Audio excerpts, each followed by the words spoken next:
இன்றைக்கு 1985களுக்கு அப்புறம் தான் ஜப்பானியர்கள் வந்து ஃபங்க்ஷனல் ஃபுட் அப்படிங்கிற வார்த்தையை காயின் பண்ணுறாங்க. அதாவது உணவுங்கிறது வந்து நம்ம பசி ருசியாற்றதை தாண்டி உடலுக்கு நல்லது பயக்கக்கூடிய, நோய் வராமல் தடுக்கக்கூடிய விஷயங்கள் வந்து இருக்கக்கூடிய உணவைத்தான் ஃபங்க்ஷனல் ஃபுட் அப்படின்னு சொன்னாங்க. ஆனால் அந்த அடையாளங்கள் வேண்டுமானால் மாறி இருந்திருக்கலாம், வார்த்தை சொல்லாடல் வேணால் வேறு மாதிரி இருந்திருக்கலாம். ஆனால் அந்த கான்செப்டை நம்ம மக்கள் வந்து உணவே மருந்துன்னு பல நாட்களுக்கு முன்னாடியே சொல்லியிருக்காங்க. அந்த அடிப்படையில் வந்து ஒவ்வொரு உணவுமே மிகச்சிறப்பான விஷயம்தான். அந்த வகையில் இன்னைக்கு நம்ம பார்க்க இருக்கிறது மீன்களை பற்றி.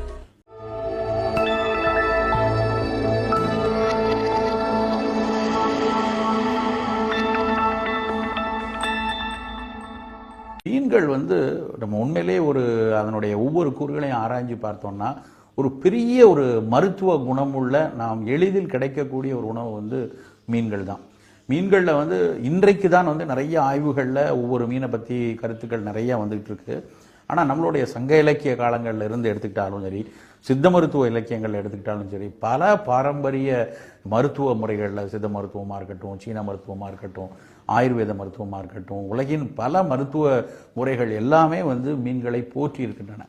எந்த மீன் எடுக்கணும், அதுலேயும் நிறைய கருத்து வேறுபாடுகள் இன்றைய நவீன அறிவியலோடு கொஞ்சம் முரண்படக்கூடிய விஷயங்கள்லாம் இருந்தால் கூட ஒட்டுமொத்தமாக மீன்கள் ஒரு சிறப்பான உணவுகள்ங்கிறதுல எந்த ஒரு மாற்று கருத்தும் பாரம்பரிய மருத்துவத்தில் இல்லை. அந்த அடிப்படையில் இன்னைக்கு நம்ம நிறைய நவீன உணவு அறிவியலில் படிக்கிறோம். மீன்கள், அதுவும் குறிப்பாக அந்த சல்மான் ஃபிஷ், டூனா ஃபிஷ் பற்றிலாம் வந்து உலக அரங்கில் ஏகப்பட்ட ஆராய்ச்சிகள் பண்ணியிருக்காங்க. இப்போ நம்ம எல்லாருக்குமே குழந்தைகளை வந்து ரொம்ப புத்திசாலி குழந்தைகளாக இருக்கணும், நோய் எதிர்ப்பாற்றல் இல்லை நிறைய இருந்து காய்ச்சல் சளியெல்லாம் அடிக்கடி வராத குழந்தைகளாக இருக்கணுங்கிறது தான் நிறைய பேரோட ஆசை.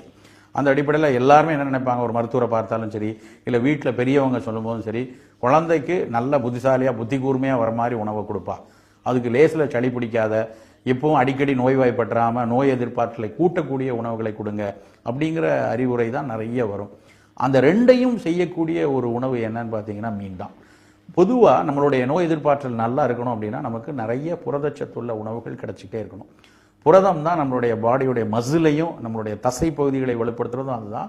நம்ம உடம்புல ஒரு தொற்று கிருமி உள்ள வருது, இல்லை ஒவ்வாமை கொடுக்கக்கூடிய ஒரு ரசாயன கூறுகள் உள்ள வருதுன்னா அதை விலக்கக்கூடிய ஆற்றல், அதை வந்து முழுமையாக எதிர்த்து நம்ம உடலை மீட்டெடுக்கக்கூடிய தன்மை வந்து நம்மளுடைய உடம்புல இருக்கக்கூடிய இன்பில்ட் இம்யூன் சிஸ்டம் தான்.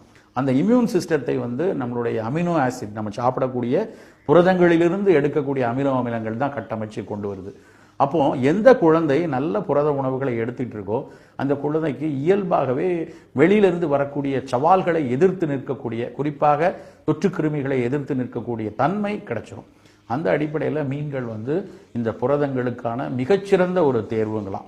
எப்படி வந்து ஒரு வேகன் ஃபுட்டுன்னு சொல்லக்கூடிய வெஜிடேரியன் ஃபுட்டில் புரதங்களில் நிறையா பாசிப்பருப்பு, கீரைகள், பருப்பு வகைகள் மிகச்சிறப்பாக கருதப்படுகிறதோ அதற்கு இணையான தன்மை வந்து மீன்களுக்கு இருக்குது. மரபு ரீதியாக பல நெடுங்காலமாக நம்ம வந்து மீன்கள் சாப்பிட்டுட்டு வரக்கூடிய மக்கள், அந்த மீன்கள், அந்த வீட்டு குழந்தைகள் கண்டிப்பாக மீன்கள் நம்ம எடுத்து தான் ஆகணும். நம்ம அதை தவிர்க்கிறது வந்து வேண்டாம், அந்த மீன் வந்து நம்ம எடுக்க வேண்டாம்னு நினச்சோன்னா புரதங்கள் வந்து குறையிறதுக்கு வாய்ப்பு உண்டு. அது மட்டும் இல்லாமல் இந்த மீன்களை சாப்பிடும் பொழுது இன்னொரு மிக முக்கியமான பயன் என்ன கிடைக்குது அப்படின்னு இன்றைய அறிவியல் சொல்லுது அப்படின்னா, ஒமேகா 3, ஒமேகா 6 அப்படிங்கிற கொழுப்பு அமிலங்கள் வந்து மீன்கள்ல இருந்து தான் கிடைக்குது. இந்த ஒமேகா 3, ஒமேகா 6 பற்றி நடக்காத ஆராய்ச்சிகளே இல்லைன்னு சொல்லலாம். பல நாள்பட்ட நோய்களில், உதாரணமாக சக்கரை வியாதி இருக்குது, ரத்த கொதிப்பு இருக்குது, இல்லைன்னா புற்றுநோய் கூட்டத்தில் ஏதாவது ஒரு நோயில் நம்ம மருத்துவம் எடுத்துக்கிட்டு இருக்கோம், அப்போ நமக்கு வந்து நிறைய ஆன்டி ஆக்சிடென்ட்ஸ் வேணும். நாட்பட்ட நோய்கள் எல்லாத்துக்குமே வந்து இந்த ஒமேகா 3, ஒமேகா 6லேருந்து வரக்கூடிய ஆன்டி ஆக்சிடென்ட்ஸ் மிக மிக அவசியமாக இருக்குது. சாதாரணமாக நம்மளுடைய சமையல் எண்ணெய்களில், பெரும்பாலான எண்ணெய்களில் இந்த ஒமேகா 3, ஒமேகா 6 மிக மிக குறைவான அளவில் தான் இருக்கும். குறிப்பாக நம்ம கடுகு எண்ணெய் பயன்படுத்தினா அது நமக்கு கிடைக்கும், செக்கில் ஆட்டிய நல்லெண்ணெயில் கொஞ்சம் கிடைக்கும். ஆனால் இன்றைக்கு இருக்கக்கூடிய சூழலில் அது கிடைக்கக்கூடியவர்கள் வந்து மிக குறைவான நபரில் இருப்பாங்க. அப்போது அதுக்கு மாற்று அப்படின்னு எடுத்து பார்த்தீங்கன்னா இந்த ஒமேகா 3 இருக்கக்கூடிய மீன்கள் தான். ஸோ இந்த மீன்களை நம்ம வந்து அவ்வப்போது மாதத்துக்கு வந்து ஒரு 3-4 தடவையாவது அதை எடுத்துக்கிட்டு வந்தோம்னா அந்த ஒமேகா எண்ணெய்கள் வந்து நமக்கு கிடைச்சி கொண்டே இருக்கும். நோய் எதிர்ப்பாற்றலை வழங்குறதோட நமக்கு ஏதாவது ஒரு நாள்பட்ட நோய்களில் அந்த ஆன்டி ஆக்சிடென்ட் சப்போர்ட் வேணுங்கும் போது அதற்கும் வந்து நமக்கு மீன்கள் உதவியாக இருக்கும். அப்புறம் அந்த புலால் உணவுகள்லேயே ரொம்ப குறைந்த அளவுக்கு, சில நேரங்களில் இல்லாத அளவுக்கு கொழுப்பு இருக்கிறது வந்து இது மட்டும்தான். அப்போது நம்ம கொழுப்பை தவிர்க்க வேண்டிய சூழல்ல உடல் எடை அதிகமாக இருக்குது, இல்லைன்னா வந்து இரத்த கொதிப்பு வந்து உடல் எடையினால அதிகமாக இருக்குது, இல்லைன்னா மாரடைப்பு வரக்கூடிய மக்களாக இருக்காங்க. அப்படிங்கும்போது புலால் உணவுகளில் மீன்கள் வந்து மிகச்சிறந்த ஒரு தேர்வாக இருக்கும்.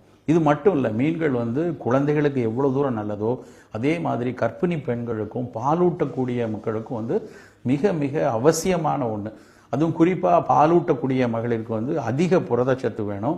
இன்னொன்று, தாய்ப்பாலை அதிகமாக சுரக்க வைக்கக்கூடிய தன்மை வந்து மீன்களுக்கு உண்டு. அதுலேயும் குறிப்பாக வந்து சுறா புட்டு அப்படின்னு சொல்லுவாங்க. சுறா மீன்லேருந்து செய்யக்கூடிய புட்டுன்னா அதனுடைய சதைப்பகுதியை நல்லா வேக வைத்து இடித்து கொடுக்கக்கூடிய அது புட்டு முறை எப்படி வந்து ஒரு அரிசி மாவு புட்டு இருக்கோ அது மாதிரி அது சமைத்ததுக்கப்புறம் மாறதுனால அதுக்கு சுறா புட்டுன்னு பேர். அந்த சுறா புட்டு வந்து ஒவ்வொரு பாலூட்டக்கூடிய தாய்மார்களும் வந்து வாரத்துக்கு 2 நாள் 3 நாள் அதை எடுத்துக்கொண்டே வரலாம். இது தவிர ஒரு விஷயம் நம்ம கவனமாக வச்சுக்க வேண்டியது என்னன்னா, இது எல்லோருக்கும் ஏற்றுக்கொள்றதா அப்படின்னு பார்த்தீங்கன்னா, இதனுடைய அதிகபட்ச புரதங்களும் நோய் எதிர்ப்பாற்றலை தூண்டக்கூடிய ஒரு விஷயமுமே ஒரு சில நோய்களுக்கு நல்லதில்லை. அதனால தான் பத்தியத்தில் சில இடங்களில் மீன்களை தவிர்க்க சொல்லுவாங்க. குறிப்பாக நமக்கு வந்து ஏதாவது கரப்பான் நோய் இருக்குது, நமக்கு ஏதாவது எக்ஸிமா மாதிரி, சொரியாசிஸ் மாதிரி, இல்லை அட்டோபிக் டெர்மடைட்டிஸ் அப்படிம்பாங்க, ஒத்துக்கொள்ளாதனால தோலில் படைகள் இருக்குது, கருந்திட்டுகள் இருக்குது, அரிப்பு இருக்குது, இல்லைன்னா அதோடு சேர்ந்து நீர் உதறதோ இல்லைன்னா செதிலாக உதறக்கூடிய சொரியாசிஸ் மாதிரி நோய்கள் இருக்கும் பொழுது நம்ம மீன்களை தவிர்த்திடணும். அப்புறம் சில பேருக்கு வந்து திடீர் ஒவ்வாமையை கொடுக்கக்கூடிய தன்மை இந்த மீன்களுக்கும் மீன் இனத்தை கடல் வாழ் மற்ற உயிரினங்களுக்கும் இருக்குது.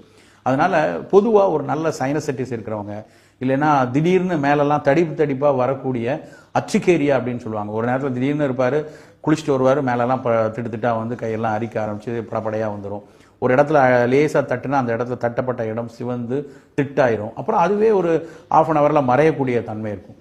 இது மாதிரியான ஒவ்வாமையினால் வரக்கூடிய காணாக்கடின்னு கூட வழக்கில் சொல்லுவாங்க. அப்படி சொல்லக்கூடிய அட்ரிகேரியல் ரேஷஸ் வர்றவங்களும் மீன்கள் வந்து அதிகம் எடுக்கக்கூடாது. குறிப்பாக இறால் மீன் சொல்லக்கூடிய பிரான்ஸ் வந்து அதிகம் எடுக்கக்கூடாது. பிரான்ஸ் சாப்பிட்ட 20 நிமிடத்திலேயே உதடெல்லாம் வீங்கி, முகமெல்லாம் வீங்கி, மூச்சிறைப்பு வந்து சில நேரங்களில் மிக தீவிர நிலைக்கு கூட கொண்டு போய் செலுத்தக்கூடிய நிலைமைக்கு அந்த மீன்கள் அழைத்து சொல்லிடுவோம். ஸோ அதனால் ஒவ்வாமை இருக்கிறவங்க, ஆஸ்துமா நோயாளிகள், தோல் நோயாளிகள், அவங்க வந்து மீன்களை தவிர்த்தரலாம்.